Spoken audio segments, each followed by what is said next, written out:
बैठक झाली आहे। थोडी काटकसर करावी लागणार आहे। इंधन पुरवठा सुरळीत करण्याचे प्रयत्न सुरू आहे, असं वक्तव्य चंद्रशेखर बावनकुळे यांनी केलं। पंतप्रधान नरेंद्र मोदींच्या आवाहनानंतर अमित साटम यांनी महत्त्वाचा निर्णय घेतलाय। साटम यांनी मुलीचा दक्षिण कोरियाचा दौरा रद्द केलाय। वडिलांनी केलेल्या विनंतीनंतर माहिकानं स्पर्धेत न जाण्याचा निर्णय घेतला। वर्ध्यात पेट्रोल डिझेल दरवाढ आणि वाढत्या महागाई विरोधात ठाकरे गट आक्रमक झाल्याचं पाहायला मिळालंय। शहरातील छत्रपती शिवाजी महाराज चौकात कार्यकर्त्यांनी केंद्र सरकार विरोधात जोरदार घोषणाबाजी करत निषेध आंदोलन केलंय।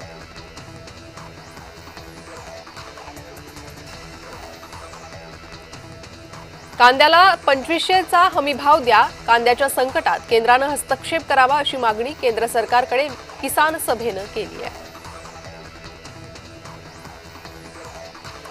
भाजप युवा मोर्चा महाराष्ट्र प्रदेशाध्यक्ष कृष्णराज महाडिक यांनी बार्शी ते सोलापूर एसटीनं प्रवास केला।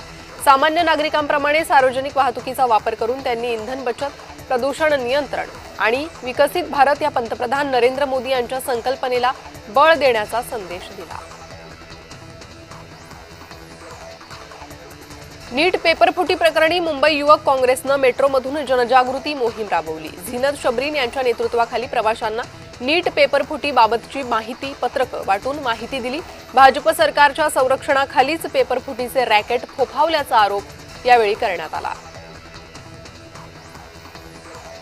किरीट सोमय्या यांनी भिवंडी महापालिकेला जन्म मृत्यू प्रमाणपत्र घोटाळ्याप्रकरणी भेट दिली। यावेळी त्यांनी महापालिका आयुक्त अनमोल सागर यांच्यासह महापौर नारायण चौधरी यांच्यासह महापालिका अधिकाऱ्यांशी सखोल चर्चा करून जन्म मृत्यू प्रमाणपत्र घोटाळ्याची चौकशी केली। त्यानंतर महापालिका आयुक्तांनी संबंधितांवर कारवाईचे आदेश दिल्याचं सांगितलं।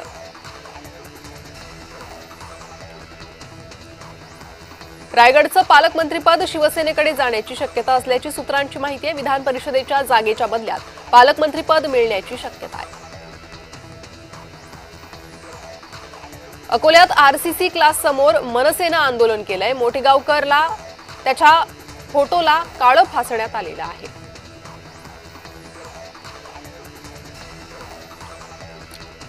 मुंबईतील शेतकरी आंदोलनात आंदोलकांची धरपकड करण्यात आली आणि त्यावरून जानकरांनी संताप व्यक्त केला। आम्ही गनिमी काव्यानं सत्ता उद्ध्वस्त करू असा इशारा महादेव जानकरांनी दिला।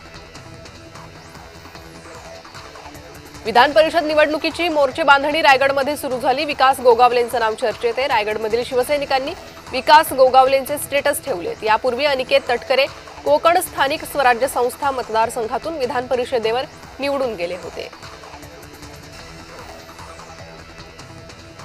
खासदार समीर भुजबळ यांच्या पुढाकारातून येवला येथील कार्यालयात वैद्यकीय मदत कक्ष उपक्रमाची सुरुवात करण्यात आली। मंत्री छगन भुजबळ यांच्या मार्गदर्शनाखाली सुरू झालेला हा उपक्रम गरजू, गरीब आणि सर्वसामान्य नागरिकांसाठी मोठा आधार ठरणार आहे।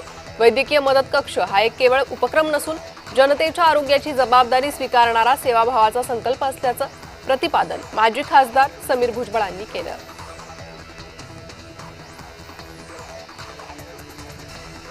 अंधेरीतील शिवसेनेचा महिला मेळावा संपन्न झाला। आमदार मुर्जी पटेलांकडून मेळाव्याचं आयोजन करण्यात आलं होतं।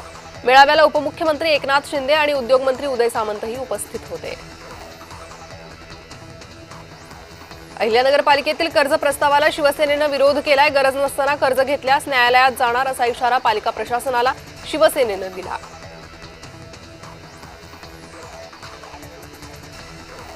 ठाकरेंचे खासदार नागेश पाटील आष्टीकर यांनी उपमुख्यमंत्री एकनाथ शिंदेंची भेट घेतली। नंदनवन येथे नागेश आष्टीकर यांनी भेट घेतली तर मतदारसंघातील कामांसंदर्भात भेट घेतल्याची माहिती मिळाली आहे।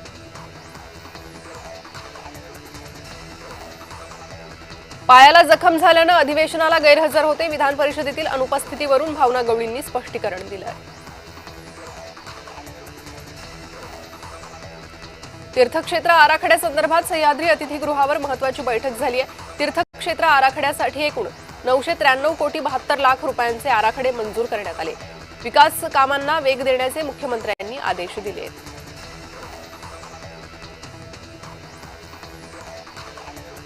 मागण्यांची पूर्तता न झाल्यास एसटी दरवाढ अटळ आहे। सध्या 31 मे पर्यंत कोणतीही दरवाढ नाहीये।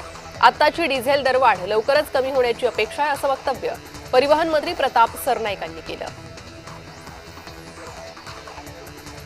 ठाकरेंचे खासदार राजाभाऊ वाजे यांनी श्रीकांत शिंदेंच्या कार्यक्रमाला हजेरी लावली। नाशिक गंगापूर गावात नवीन भाजी मार्केट लोकार्पण सोहळा आणि महापौर उपमहापौर यांचा नागरी सत्कार सोहळा आयोजित करण्यात आला होता। या सोहळ्याला ठाकरे गटाचे खासदार राजाभाऊ वाजे यांनी हजेरी लावली।